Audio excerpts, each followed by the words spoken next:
It's Halloween and it seems pumpkins are everywhere. It's not just about carving triangle eyes and crooked mouths these days.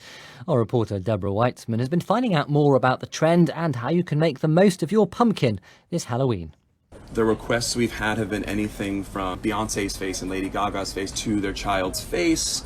Brent Huser is a professional pumpkin carver based in New York City. I carve a lot of dogs. His bespoke jack-o'-lanterns can cost upward of $135. Oh my goodness, Daisy, look, it's so fancy. Do you see you in there? It's so fancy. I have a seasonal gig. They call it a pumpkin residency, featuring my art down at the Highline Hotel in Manhattan. So people book reservations with me and a bottle of bubbles to sip on while I carve something for you. Whatever people come in with, I improvise on the spot, and I have to do it in an hour. Across the pond in the UK, more and more of us are going batty for Halloween. This year we're expected to spend over $37 million on pumpkins. And all over the country, America's tradition of pick your own pumpkin patches are popping up and taking over our Instagram feeds. I'm heading to South London to visit one. The next station is Wimbledon Park. Point the gap.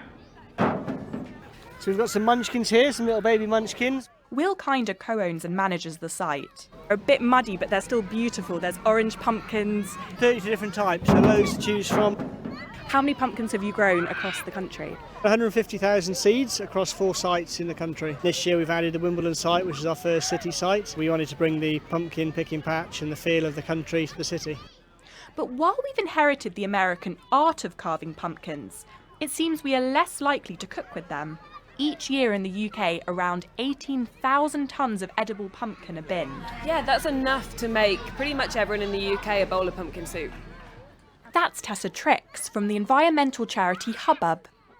I wanted to find out how to make my pumpkin go even further this Halloween. So we've just attempted to carve a pumpkin. The eyes are a bit droopy. We've got all the pumpkin guts here, which are tangled with pumpkin seeds, and it doesn't look very appetising. Well, you can make the most of every bit of this pumpkin. You can eat the seeds in the middle. They're really packed with zinc. The stringy bits make a really nice mulled wine. If you put them with some sugar and some spices in a bowl, you can make your own pumpkin spice latte pretty easily. So what do people on the patch have planned? I'm going to get a little one for Halloween decoration and carve it, and then I'm going to fry the seeds on the inside with sugar, and we're going to eat them for our Halloween movie night.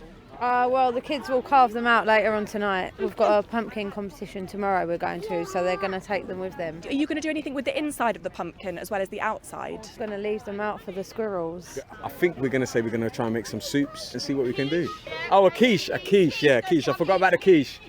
With over a quarter of all Halloween pumpkins ending up in a landfill, one company on the other side of London is getting crafty with this year's waste.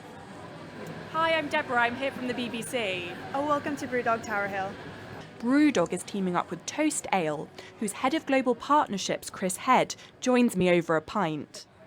At Toast Ale, we're a social enterprise. We've been brewing for about 3 years. All of our core beers we brew by replacing a third of the grain with surplus bread. Shall I crack a can open? That's nice, Chris. So I've heard you're going to be concocting a very special potion this Halloween.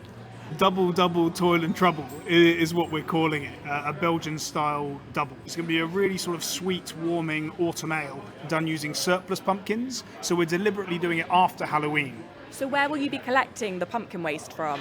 We're going to go gleaning, which is basically where you go stomping through a farmer's field in your wellies, and they let you take away any fruit and veg that they're not going to sell. If part of the pumpkin's good, but the rest is a bit rotten, we'll be using the good bit, and we'll be roasting that in the oven first before putting it into the beer. Cheers. Cheers.